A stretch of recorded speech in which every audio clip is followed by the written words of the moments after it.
창세기 말씀을 시작하면서 제가 여러분이 던진 질문도 혹시 기억나십니까? 제가 창세기 시작하면서 여러분의 인생의 답을 찾으셨습니까? 라는 질문을 던졌죠. 인생의 답을 찾는다는 것은 내가 누구이며 또 이 세상의 존재나 목적이 무엇인지, 그리고 내가 이 세상을 떠날 때 어디를 갈 것인지 확실한 답을 가지고 사는 것을 말합니다. 여러분, 인생의 이 답을 찾으셨습니까? 이 인생의 답을 찾는 게 왜 이렇게 중요하냐면, 바울은 우리 인생의 경주라고 비유했죠. 인생이 경주라면 우리가 지금 달리고 있는데 언젠가는 끝나지 않겠습니까? 이 경주가. 그런데 열심히 달렸는데 목표를 잘못 정하고 달렸다면 어떻게 되겠습니까?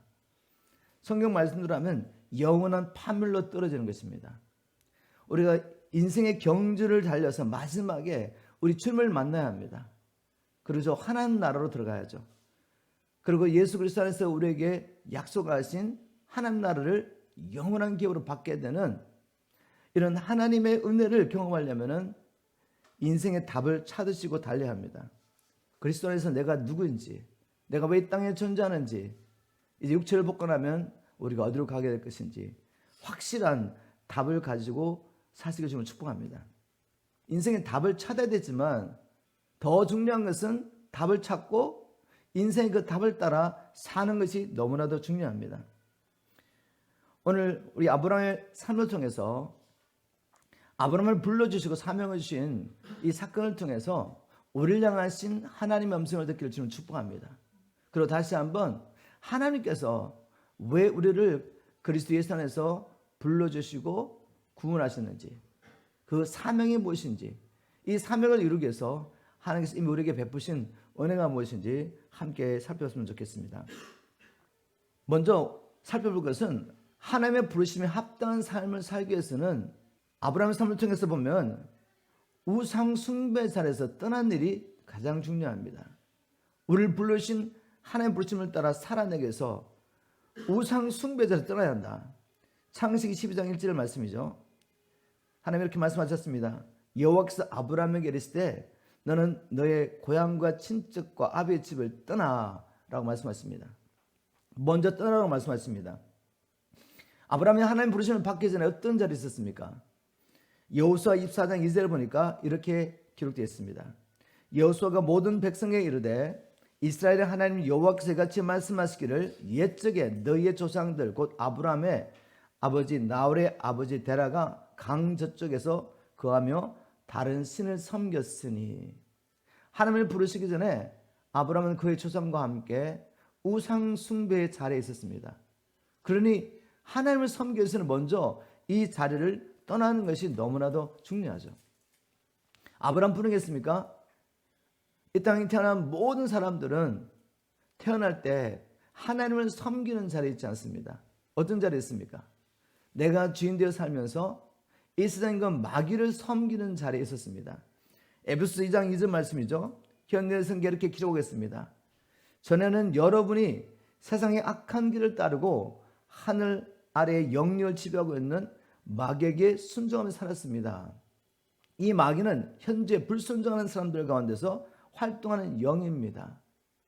자기를 향하신 하나님의 계획을 알지 못하고 또 창조주도 알지 못하기 때문에 인생의 답을 찾지 않고 자신이 주인이 되어서 세상 사람들이 가는 길을 따라가고 있는 이 사람들, 그들은 지금도 마귀를 주인으로 섬기고 있습니다. 우리 모두가 바로 그런 자리에 있었죠. 우리가 하나님의 부름을 받았다면, 그래서 부르심에 합당한 삶을 살기 원한다면 내가 예전에 어떤 자리에 있으면서 누구를 섬겼는지 깨닫고 그 자리에서 떠난 일부터 시작해야 됩니다.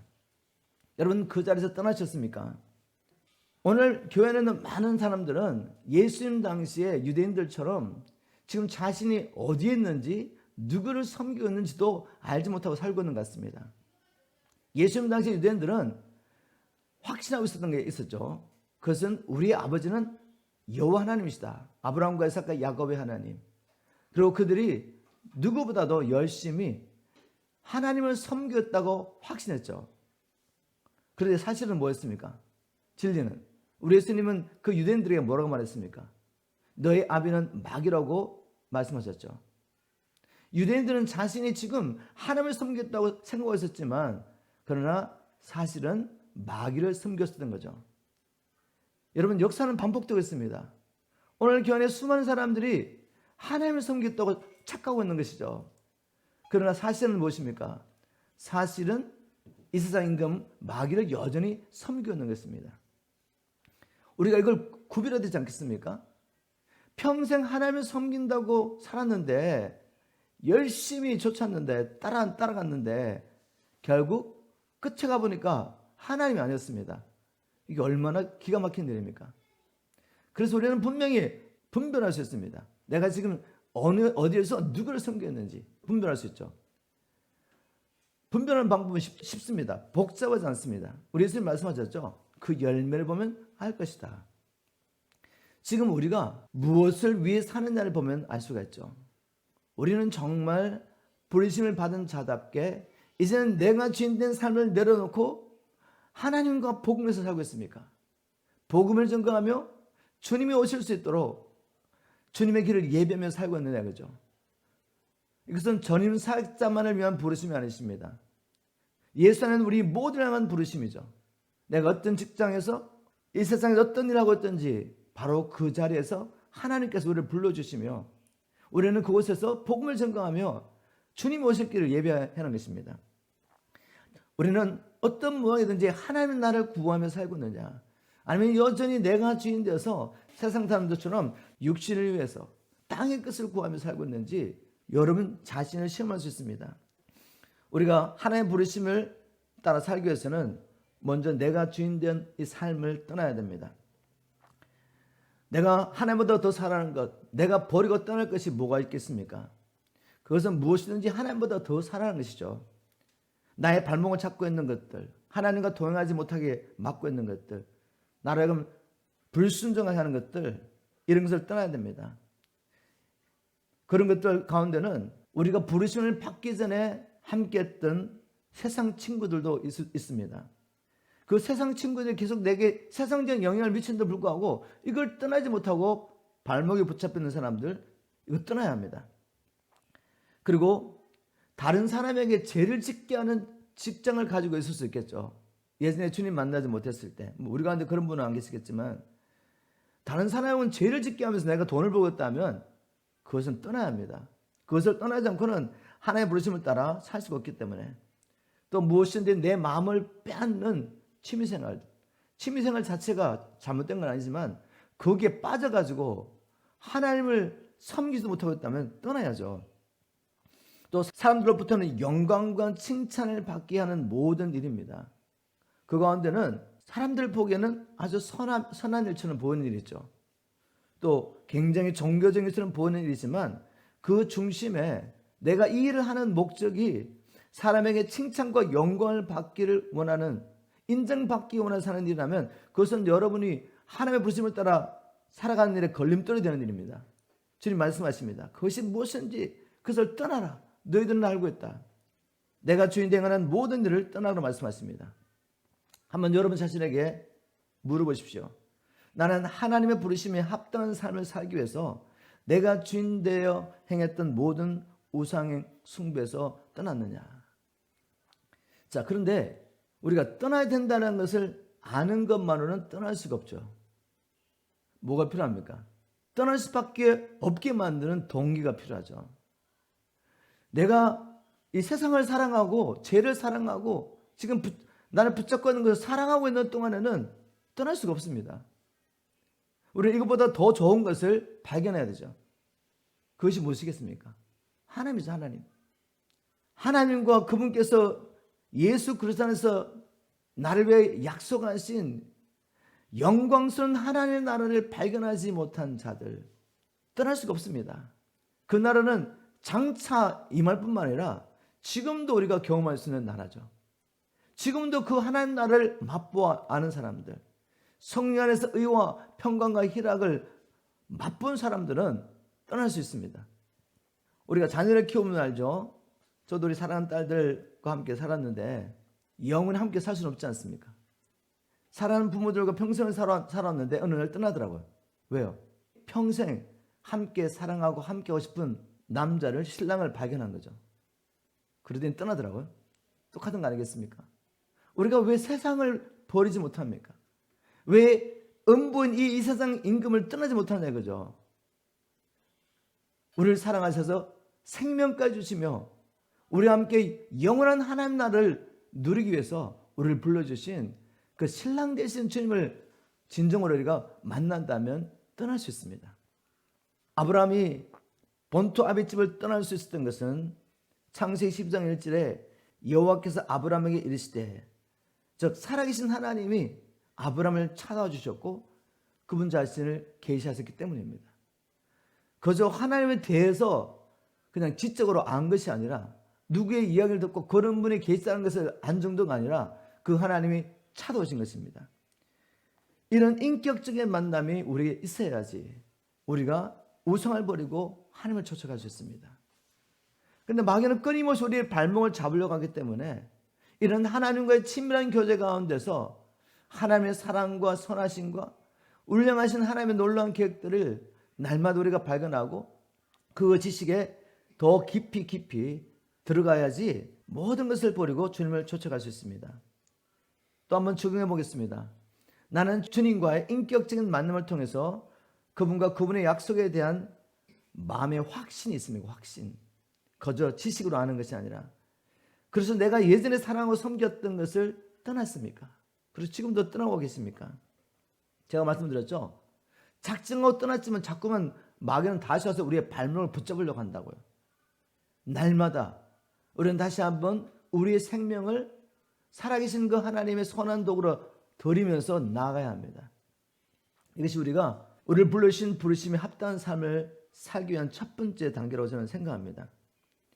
그리고 우리가 또 하나님의 부르심을 받은 자라면 또 우리가 기여할 것이 있습니다. 그것은 하나님께서 우리를 불러주시고 우리를 통해 향하기 원하시는 일을 위하여 이미 필요한 모든 복을 주셨다. 복을 주셨다는 것을 알아야 합니다. 창세기 12장 2절 3절 보겠습니다. 내가 너로 큰 민족을 이루고 내게 복을 주어 내 이름을 창대케 하리니 너는 복이 될지라.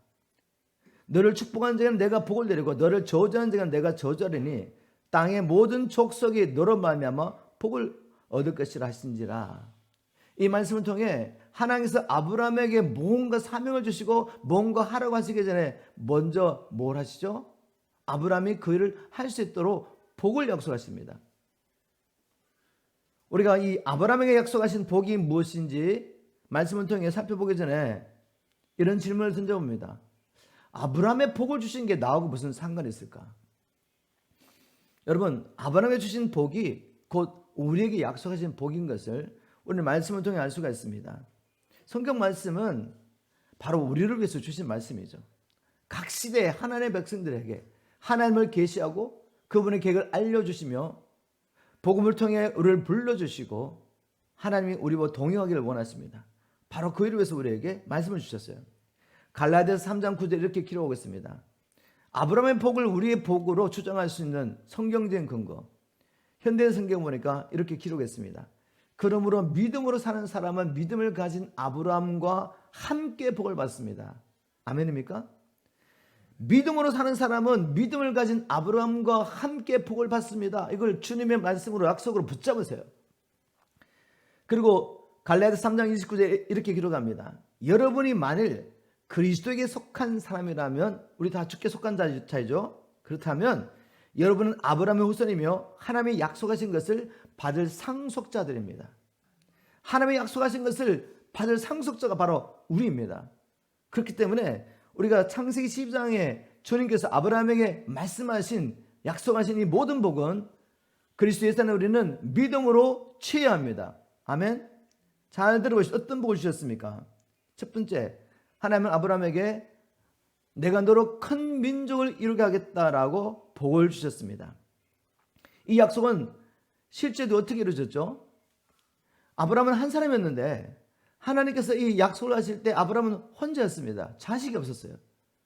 그런데 4대 후에 모세가 이스라엘 백성들을 애굽에서 이끌어낼 때 그 한 사람이 큰 민족으로 이루어졌습니다. 이 약속이 아브라함의 삶 가운데 성취되었습니다. 그런데 아브라함이 살아있을 동안에는 큰 민족을 보지를 못했어요. 하나님께서 아브라함을 통해 이삭을 주시죠. 이삭을 통해 두 아들을 주시는데 그 두 아들 중에서도 야곱이 하나님의 약속을 이루고 갈지 압니다. 야곱이 한 15살 때까지, 손자인 야곱이 15살이 될 때까지 아브라함이 살아있었으니까 아브라함은 큰 민족을 이루겠다고 약속하신 그 하나님의 말씀을 받았지만 2명 정도밖에 눈으로 확인할 수 없었습니다. 그런데 믿고 감사했죠, 아브라함은. 여러분, 하나님께서 이 약속을 또한 우리에게 주신 줄 믿으시기 바랍니다. 하나님은 우리 한 사람을 통해 또 많은 생명을 낳기를 원하십니다. 열방 가운데 많은 영적인 자녀를 일으키길 원하시죠. 저는 개인적으로 그 비전을 받았습니다. 이 마지막 때 열방 가운데서 추수할 많은 일꾼들을 일으키겠다고 약속하셨죠. 메신저를 일으켜서 추수하겠다는 약속을 주셨습니다. 그런데 제 눈으로 확인하고 기억할 수 있는 사람들, 정말 손에 꼽을 수밖에 없는 사람들밖에 안 보이죠. 그렇지만 종종 주님께서 생각지 않은 사람을 통해서, 간증을 통해서 우리를 통해 복음을 받은 사람들이 지금 어떻게 살고 있고 또 주의 종이 되어서 섬겼다는 얘기를 듣게 되면, 내 눈으로 다 확인할 수 없지만 주님은 말씀대로 일하고 계시구나 확인할 수 있었습니다. 여러분, 이것은 제게만 주신 약속이 아닙니다. 제게만 주신 영광이 아니라 여러분 모두에게 주신 영광이죠. 그리고 우리가 이 KP라는 사역을 통해서 영혼들을 만나고 복음을 전하며 주님 앞에 인도하는데 우리가 한 몸으로 움직이고 있지 않습니까? 한 사람 저만 하는 것이 아니라 여러분 각자의 은사를 따라 한 몸으로 섬기면서 여러분이 다 확인할 수 없고 또 기억할 수도 없지만 여러분의 믿음으로 복음 전환이 함께 한다면은 하나님 나라 갔을 때 내가 너를 통해 이 큰 믿음을 이뤘다고 주님께서 보여주실 것입니다. 여러분 믿으십니까? 이 믿음으로 사시기를 주님을 축복합니다. 큰 민족에 약속만 한 것이 아니라 하나님께서는 아브라함의 이름을 창대하게 하겠다. 즉 그가 명성을 얻게 될 것을 약속하셨습니다. 이 복을 주셨는데 실제적으로 아브라함은 기독교뿐만 아니라 유대교, 이슬람교의 믿음의 조상이 되므로 그의 이름이 명성을 얻게 됐습니다. 진정 하나님께서는 아브라함에게 명성을 주셨는데 가장 큰 명성은 어떻게 얻게 됐습니까? 아브라함을 통해서 세상을 구원할 예수 그리스도가 태어난 것입니다. 아브라함의 후손인 예수 그리스도께서 하늘과 땅 아래 있는 모든 피조물보다 뛰어난 이름을 얻게 됐을 때, 명성을 얻게 됐을 때 아브라함도 그 안에서 함께 명성을 얻게 된 것이죠. 하나님의 말씀은 이렇게 이루어지고 있습니다. 우리 주님 안에 우리가 온 세계 가운데 주의 이름을 선포하며 주의 이름을 높일 때 그리스도 예수 안에서 우리도 또한 높임을 받게 되고 무엇보다도 주님께서 다시 오실 때 우리에게 영광과 칭찬으로 갚아줄 것을 믿습니다. 우리는 이 복을 받은 자들이죠. 또 아브라함에게 하나님께서 주신 복은 내가 너와 함께 하겠다는 복이죠. 그 말씀에 이렇게 약속하셨습니다. 3절에 보니까 너를 축복하는 자에게는 내가 복을 내리고 너를 저주하는 자에게는 내가 저주하리니 내가 너의 편이 되줄 거야. 너와 함께 할 거야. 라는 이 약속을 주셨습니다. 근데 이 약속이 아브라함이 본토 아비 집을 떠날 수 있었던 정말 큰 약속을 저는 믿습니다. 왜냐하면 아브라함이 그 당시에 그곳을 본토 아비 집을 떠난다는 것은 쉬운 일이 아닙니다. 그는 이미 중년이 됐죠. 75세에 부름을 받았으니까 중년에 부름을 받은 것입니다. 그리고 그 당시에 본토 아비 집을 떠난다는 것은 자신을 위협에 노출하는 것입니다. 자기뿐만 아니라 자기 온 가정을. 그 당시에는 공권력이 없죠. 우리를 지켜줄 경찰이 없습니다. 우리를 지켜주는 세력이 무엇이죠? 바로 우리의 가까운 친척입니다. 이웃 사람들이죠. 근데 거기를 떠난다는 것은 얼마나 위험한 일입니까? 자기 생명뿐만 아니라 가족의 생명을 내어놔야 하는 그런 위험한 상황이죠. 그런데 어떻게 떠나셨을까요? 아브라함아, 내가 너와 함께 있어서 너를 축복한 자를 축복하고 너를 저주한 자를 저주할 거야. 이 약속을 주신 거죠. 다시 말해서 아브라함에게 주신 사명을 아브라함이 다 감당할 때까지 내가 너와 함께하면 너를 지키겠다는 것입니다. 이 약속을 우리에게 주셨죠. 여러분 두려워하지 마십시오. 복음을 들고 나아가서 복음을 따라 사는 일에 두려워하지 말라고요. 생각하면은 사람을 두려워할 많은 일들이 있습니다. 주님 말씀하십니다. 내가 너와 함께 하겠다고. 저는 이 확신이 있습니다. 선교제를 나가든지 몸이 너무 어려운 상황 가운데서 계속 복음을 전해야 될 그런 상황 가운데서 사람들이 염려하는 말을 할 때 저는 이런 이야기 하죠. 나는 사명을 다 감당하기 전까지 죽을 수가 없다. 내가 사명을 다 감당했다면 주님 부르시면 가야죠. 다시 말해서 죽고 사는 일에 두려워하지 않는다는 거죠. 먹고 사는 일에 염려하지 않고 복음을 위해서 한 길을 갈 수 있는 것은 주님의 약속 때문입니다. 내가 너와 함께 하겠다. 먼저 주의 나라 의를 구하는 자에게 내가 모든 걸 더해 주겠다는 하나님의 함께 하심의 약속이죠. 그리고 마지막으로 약속하신 복은 12장 7절에 기록되어 있습니다. 여호와께서 아브라함에 나타나 이르시되 내가 이 땅을 내 자손에게 주리라. 하나님의 부르심에 합당한 삶을 살며 살아있는 믿음을 가지고 이 땅에 사는 동안에 믿음의 증거를 보이고 사는 자의 마지막에 복이 무엇이겠습니까? 영원한 하나님 나라를 기업으로 주신 거죠. 이런 복을 주셨습니다.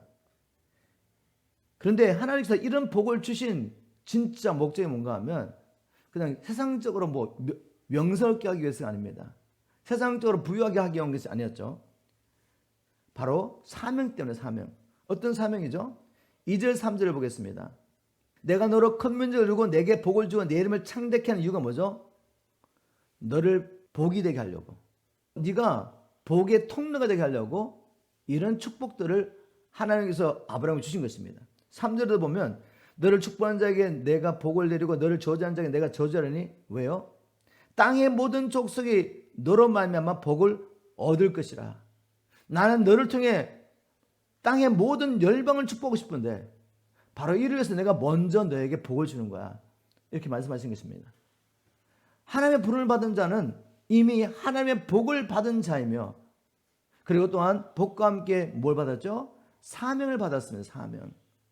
저와 여러분 사명을 받은 자예요. 그 사명은 바로 하나님께서 우리를 통해서 아직도 복음을 알지 못하고 있는 우리 주위에 있는 많은 사람들, 열방이 이 복음을 듣고 돌아와서 우리와 함께 하나님의 나라를 유업으로 받게 하는 것, 바로 이 사명을 위해서 우리에게 복을 주신 것입니다. 여러분 이 복을 하나님 앞에 구하시길 주는 축복합니다. 그리고 이렇게 말씀하세요. 주님 내게 주신 사명을 위해서라도 이 복을 믿음으로 받아 누리게 도와 주시옵소서. 바울은 이 비밀을 깨달았습니다. 베드로도 이 비밀을 깨달았죠. 그래서 에베소 1장 3절을 보니까 이렇게 기록하겠습니다. 우리 주 예수 그리스도의 하나님 그 아버지 하나님께 찬양을 드립니다. 하나님께서는 그리스도 안에서 하늘에 속한 온갖 신령한 복을 우리에게 베풀어 주셨습니다. 그리스도 예수 안에서 이미 우리는 하늘에 속한 신령한 복을 받았습니다. 베드로서 1장 3절에도 보니까 그리스도께서는 신적인 능력으로 자신의 영광과 존귀함 가운데로 우리를 부르셨고 부르신 우리에게 복을 주셨는데 자신을 아는 지식을 통하여 생명과 경건에 이르게 하는 모든 것들을 우리에게 주셨습니다. 여러분 이미 주셨어요. 그런데 내가 사명을 감당하기 위해서 믿음으로 행하지 않으면 내게 주신 복을 내가 경험할 수가 없어요. 왜냐하면 이 복은 사명에서 주신 것이지 이 복을 인간적으로 누리면서 내가 세상에서 평안하고 성공적인 삶을 살며 사람들에게 존경과 영광을 받으라고 주신 복이 아니에요. 그래서 그것만을 강조하며 추구하다 보면 결국 나도 모르게 이 복이 저주가 됩니다. 그렇지 않습니까? 우리가 하나님께 내게 주신 것을 주를 위해 사용하지 않는다면 누구를 사용하겠습니까? 내 육신에서 사지 않겠습니까? 그게 죄가 되는 것이죠. 하나님이 내게 명성을 주시는데 그 명성을 가지고 사람들에게 내가 영광과 칭찬을 받으면 하나님 받을 영광을 내가 도적질한 것이니 이것은 죄가 되지 않겠습니까? 하나님께서 우리에게 주신 이 복을 우리에게 주신 사명을 감당하며 열방의 주께 돌아가는 일을 위해 사용하기를 주님 축복합니다. 그럴 때 하나님께서 풍성하게 우리에게 최후의 것을 경험하게 되겠습니다. 이런 예를 들어보겠습니다.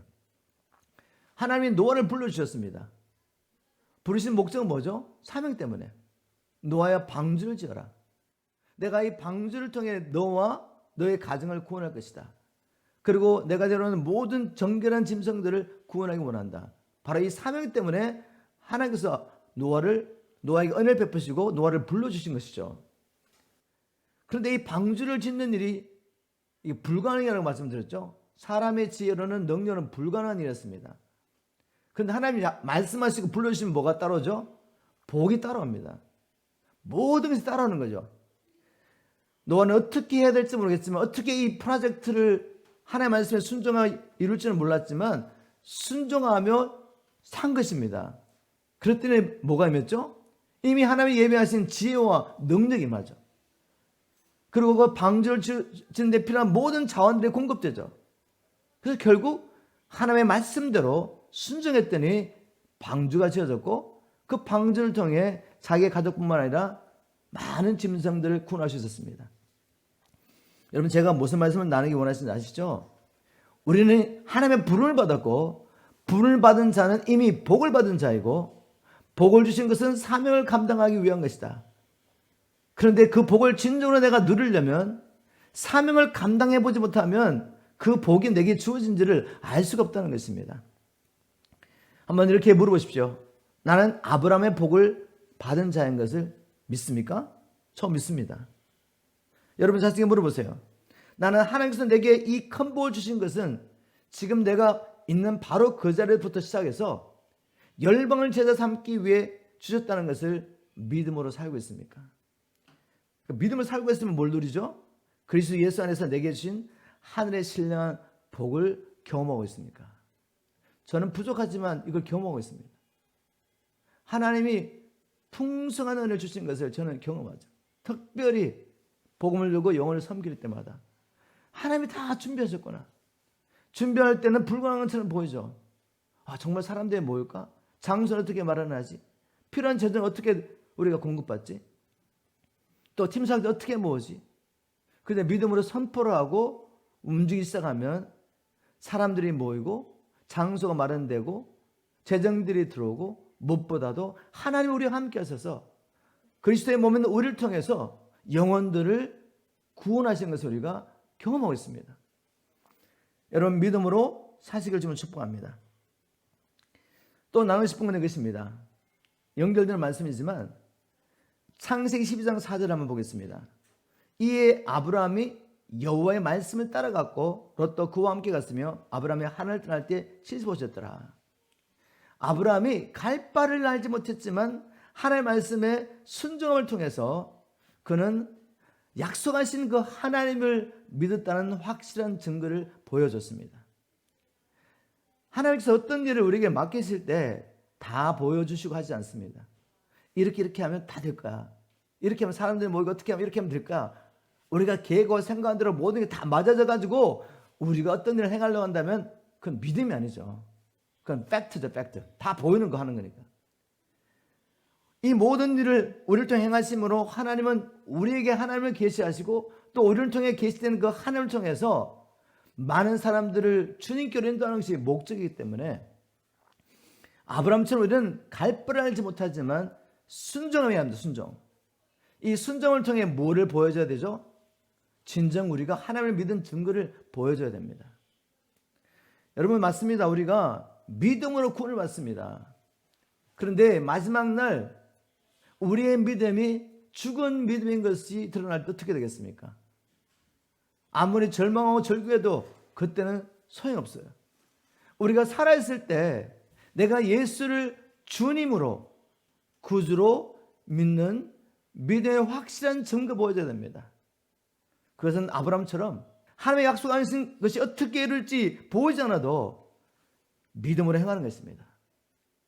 하나님 그걸 보시고 영광을 받으시고 이제 때가 되면 약속하신 것을 우리 눈에 볼 수 있게 또 응답하십니다. 이런 은혜를 주님으로 축복합니다. 나의 삶 속에 예수님께서 나의 삶의 주인이 되며 나의 구주가 되는 증거가 있습니까? 오늘 말씀을 통해 여러분 자신을 확인해 보기를 주님으로 축복합니다. 늘 우리 목사님 하시는 말씀이야. 그렇게 지나가지 마십시오. 그렇게 그냥 지나가고 말씀을 통해 자신을 점검하지 않고 있다가 갑자기 주님의 날이 오시면 어떻게 되겠습니까? 또 나를 부르면 어떻게 되겠어요? 여러분, 지금 기회가 있을 때 믿음을 시험하고 말씀을 믿을 수 있도록 하나님 앞에 계시를 구하고 하나님의 얼굴을 구하고 하나님 주신 확증 가운데 말씀을 살아내는 저와 여러분들을 좀 축복합니다. 오늘 제가 이 마지막으로 집중적으로 나누고 싶은 것은 뭔가 하면 이 하나님의 부르심을 따라 순종하며 사는 자에게도 시련은 찾아온다, 이 말씀이죠. 자, 우리 다 경험한 일입니다. 하나님을 만났을 때 그 기쁨, 또 하나님께서 자기를 우리에게 보여주시면서 내 안에 확신이 있을 때, 주님께서 나를 통해 이런 일을 행하기 원하시는구나. 얼마나 익사이팅한지 몰라요. 너무 기쁘죠. 이젠 정말 죽을 때까지 생명 걸고 보면서 살 것 같죠. 막 그런 일이 막 일어날 것 같죠. 하나님께서 은혜를 주셔서 금식하며 기도하며 하나님 부르실 때 확신이 생기죠. 그런데 어떤 일이 일어납니까? 하나님의 약속과는 너무나도 동떨어진 사건들이 우리 삶 속에 일어나는 것입니다. 여러분, 이 이유를 아셔야 돼요. 이 이유를 알지 못하면 실족하게 되는 실족. 믿음에서 떨어지게 되는 것이죠. 자, 아브라함은 어떤 일이 났습니까? 아브라함이 갈 바를 알지 못했지만 그 말은 뭔가 하면 하나님께서 내가 너에게 보여줄 땅으로 가라. 그리고 가나안 땅으로 가. 이렇게 말씀한 게 아니에요. 내가 보여줄 테니까 너는 떠나라는 거죠. 떠날 때는 어디로 갈지 모르지만 그냥 떠난 것입니다. 그런데 가다 보니까 가나안 땅에 이르게 됐습니다. 세겜 땅에 왔을 때 주님이 말씀하십니다. 이 땅을 내가 너에게 줄 것이다. 그래서 아브라함이 너무 감사해가지고 제단을 샀죠. 단을 샀고 하나님 앞에 감사의 제사를 드립니다. 그리고 어떤 이유였는지 아브라함이 세겜에서 어디로 내려가냐면 베델이라는 곳으로 내려가게 됩니다. 베델에 내려가서 따라 내려가지 않습니다. 하나님께 단을 쌓고 거기서 여호와의 이름을 불렀더라라고 기록하고 있습니다. 여러분, 아브라함이 여호와의 이름을 불렀더라, 제단을 쌓고 여호와의 이름을 불렀다는 것은 뭐죠? 공식적으로 사람들 앞에서 여호와 하나님께 나아가서 예배를 드리고 기도하며 하나님과 교제했다는 것입니다. 자기만 했겠습니까? 자기와 함께 했던 가족들과 종도들과 함께 단을 쌓고 예배를 드리는 것입니다. 하나님 앞에 나아가 기도를 한 것이죠. 그리고 하나님과 교제를 했습니다. 우리가 보면 너무 대단하지 않습니까? 갈 바를 알지 못하는데 믿음으로 순종해서 나왔죠. 믿음으로 가다 보니까 하나님 이 땅이라고 말씀하시니까 감사의 제사를 드리고 또 가는 곳마다 제단을 쌓고 여호와를 부르며 예배하는 일에 힘썼단 말입니다. 그러면 말씀대로 그냥 아들을 주시고 또 땅을 정복하게 하시고 뭐 이렇게 하면 되는데 오히려 뭐가 오죠? 10절에 보니까 그 땅에 기근이 들었으므로 어려움이 왔습니다. 어려움이. 아니, 말씀에 순종이 여기까지 왔는데 하나님 얼굴을 이렇게 구하고 있는데 왜 이 어려움이 오게 됩니까? 여러분, 믿음으로 순종하며 사는 자에게 시련은 반드시 찾아옵니다. 이 시련의 이유를 아셔야지 우리가 특별히 이 마지막 때를 살면서 실족하지 않습니다. 하나님의 시련을 주신 목적을 한번 말씀을 통해 찾아보겠습니다. 우리 마음 가운데 이런 게 있다는 거죠. 유대인이 가지고 있던 개념, 어려움과 고난과 시련은 불순종의 결과다, 이렇게 늘 생각하는 개념이 있습니다. 그래서 세상적인 복, 부유하고 건강하고 평안하고 안일한 삶을 내가 하나님을 잘 섬기는 증거라고 그렇게 생각한 거죠. 그래서 유대인들이 가난한 자 멸시했잖아요. 특별히 바리새인과 율법사들, 종교 지도자들이 이 가난한 자 멸시했습니다. 병든 자 멸시했죠. 그죠? 왜냐하면 그것을 저들은 하나님께 불순종해서 저주를 받다고 생각했기 때문에. 예, 물론 우리가 하나님께 불순종할 때 그 결과로 성경에 보니까 사람이 흑암에 그늘에 앉으면 사망과 올무에 매이는 이유가 뭐죠? 하나님의 말씀을 거역하며 주전자를 멸시하기 때문에. 즉 하나님의 말씀을 버린 것으로 모든 불행과 저주가 온 것이 맞습니다. 그런데 성경에 보니까 또 이 시련은 믿는 자들에게 큰 유익이 있기 때문에 하나님이 허락하시는 것입니다. 시련을 허락하시는 뜻이 무엇인지 한번 말씀을 통해 찾아보겠습니다. 로마서 5장 3절 4절 먼저 보겠습니다. 로마서 5장 3절 4절 제가 쉬운 성경으로 여러분이 이해하기 쉽게 설명할 테니까 잘 들어보시고 이 말씀을 마음에 새기시고 이제는 시련을 대하는 여러분의 태도가 바뀜으로 말미암아 시련 가운데 더 깊이 하나님을 만나는 은혜를 주는 축복합니다. 바울이 말했습니다. 그뿐 아니라 우리는 어려움 가운데도 기뻐합니다. 개혁 성경은 환난 가운데 기뻐한대요. 또 현대 성경은 고난 가운데도 기뻐합니다. 어떤 어려움과 시련과 환난, 고난이 온다 할지라도 우리는 기뻐합니다. 왜 시련을 기뻐합니까? 시련 피하고 싶은 게 아닌가요? 고난과 어려움은 피하고 싶은 게 아닙니까? 예수 잘 믿으면 모든 게 형통해야 되지 않습니까? 평안해야 되지 않습니까? 아니요. 무릇 예수 그리스도 안에서 경건하게 살려고 한 자에게 하나님은 환난을 주는 환난을. 왜냐하면 우리가 겪는 어려움이 인내를 낳고, 여러분 인내하는 믿음이 가장 중요합니다. 제가 요한계시록을 종종 열면서 마지막 때 성도들에게 인내하는 믿음이 필요하다는 말씀을 종종 했죠. 마지막 때 적그리스도가 나타나서 3년 반 동안 성도를 핍박하고 괴롭히는 것을 하나님이 허락하십니다. 왜? 우리에게 필요하니까. 그때 어떤 사람 잡혀가고 어떤 사람 목변을 받게 될 것이다. 또 표를 받지 않으면 아무도 사고 팔 수가 없을 거라는 거죠. 그래서 성도들에게 인내하는 믿음이 필요하다라고 말했죠. 인내하는 믿음이 없이 그냥 굴복하면 어떻게 됩니까? 그냥 육신의 생명을 지키려고 먹고 살기 위해서 타협하게 되면, 적그리스도에게 절을 하거나 먹고 살기 위해서 표를 받게 되면 어떻게 됩니까? 영원히 타는 저 유황불의 심판에서 피할 수 없을 것이다. 그래서 너희들은 성도들에게는 인내하는 믿음이 필요하다. 근데 인내하는 믿음이 어떻게 만들어집니까? 주님 말씀하십니다. 믿음의 시련이 왔을 때. 주님 뜻대로 살려고 몸부림치는데, 주님의 은혜를 구하며 하나님 앞에 나아가는데 내가 생각했던 은혜는 임하지 않는 거죠. 그죠? 막 하나님의 사랑이 우리에게 막 부어지고 뭐 모든 일이 잘 되고 기도가 응답되고 이런 일을 기도했는데 그게 아니라 오히려 환난과 핍박이 오는 거죠. 근데 주님 말씀하십니다. 그것은 내가 너희들에게 인내하는 믿음을 주기 위해서 허락한 것이다. 여러분, 제가 개인적인 간증을 나누겠습니다. 저는 국민학교왕도 교회 다녔지만 하나님을 인격적으로 만나지 못하고 지적으로만 하나님을 알고 있어가지고 종교를 살았습니다. 그런데 1986년에 주님을 인격적으로 만났습니다. 그리고 87년에 성령의 능력세를 경험했습니다. 하나님께서 제게 기도의 영을 부어주시고 찬양의 영을 부어주시고 말씀의 능력을 주시고 나가서 복음 전가하면서 하나님께서 열매도 허락하시고, 근데 여러분 그것과 함께 뭐가 한지 아십니까? 내 인생에 정말 어렵고 힘든 시간이 있었습니다. 제가 그때 얼마나 힘들었는지 이렇게 제 아내도 얘기하고 또 주위 가까운 분들이 이야기했는데, 저는 군대 생활을 정말 힘들게 했거든요. 병장이 됐어도 제 위에 22명이고 24명이 고참이 있었습니다. 제대하기 한 달 전까지 고참이 있었단 말이죠. 그 말 이해했습니까? 군대 가신 분은 아마 이해하실 거예요. 상병이 될 때까지 제 밑에 아무도 없었단 말이죠. 그리고 이제 한 달 후면 제대하는데 또 감옥까지 갔습니다.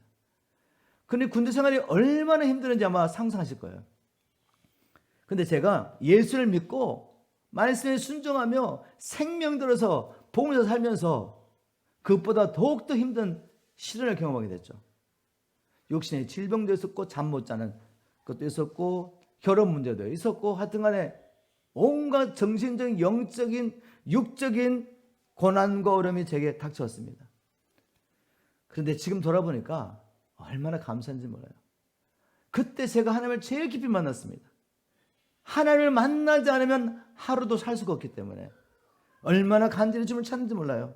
주님께서 제 안에 인내하는 믿음을 주셨습니다. 그리고 그 다음에 보니까 이 인내하는 믿음을 통해 무엇이 형성되는지 아십니까? 우리의 성품을 단련시켜주며 라고 말합니다. 현대인 성경은 연단된 인격이라고 말했습니다. 또 앰플리파이드 보면은 영적인 성숙함이죠. 여러분, 영적인 성숙함이 얼마나 중요합니까? 우리 안에 그리스도의 형상이 이루어지는 게 얼마나 중요합니까? 주님께서 예수 믿는 우리를 땅에 두신 목적지 하나가 뭔가 하면 아들의 형상을 본받게 하는 것입니다.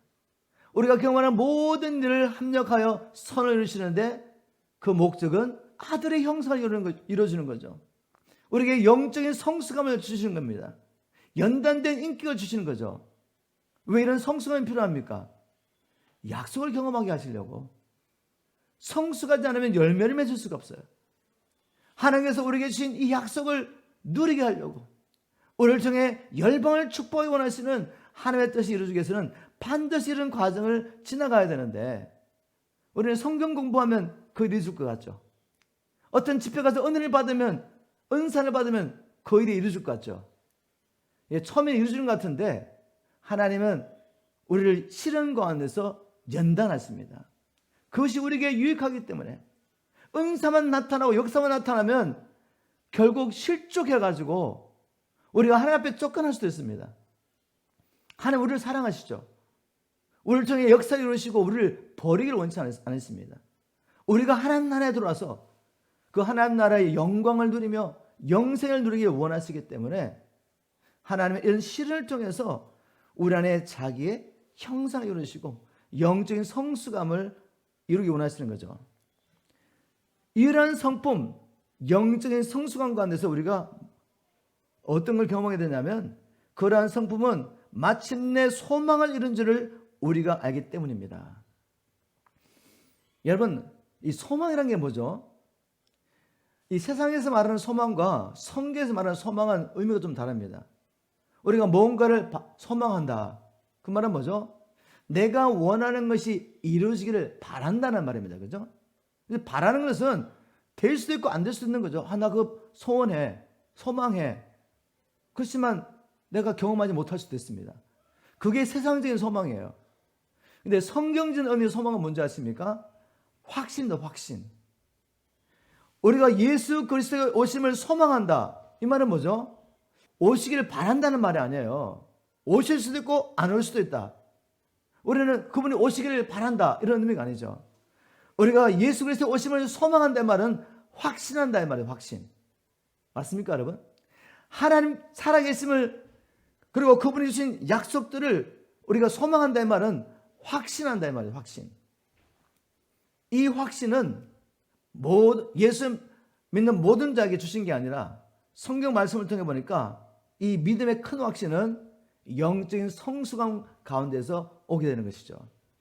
이 성숙함 사람으로 만들기 위해서 하나님이 여러 가지 믿음의 시련 가운데 인내하게 하고, 인내하는 가운데 연단된 인격이 형성되면, 성숙해지면 이제는 이런 확신, 소망 가운데 살 수가 있다는 것입니다.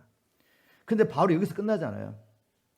그 다음에 5절 보니까 뭐라고 말했습니까? 5장 5절. 우리가 품는 소망은 우리를 절대로 낙심시키지 않습니다. 왜냐하면 하나님께서는 우리에게 주신 성령을 통하여 자신의 사랑을 우리의 마음속에 가득 부어주셨기 때문입니다. 여러분, 이 소망을 가진 자에게, 하나님의 약속 때문에 인내하며 하나님을 기다리는 자에게 하나님 뭘 하신다고요? 그 안에 있는 성령을 통해 하나님의 사랑을 부어주신대요. 여러분, 이 하나님의 사랑이 우리에게 부음받는 게 얼마나 중요합니까? 하나님께서 우리에게 주신 계명에 순종하게 해서 내가 너를 사랑같이 서로 사랑하라. 어떻게 우리가 그 하나님처럼, 하나님이 나를 사랑했으면 사랑할 수 있습니까?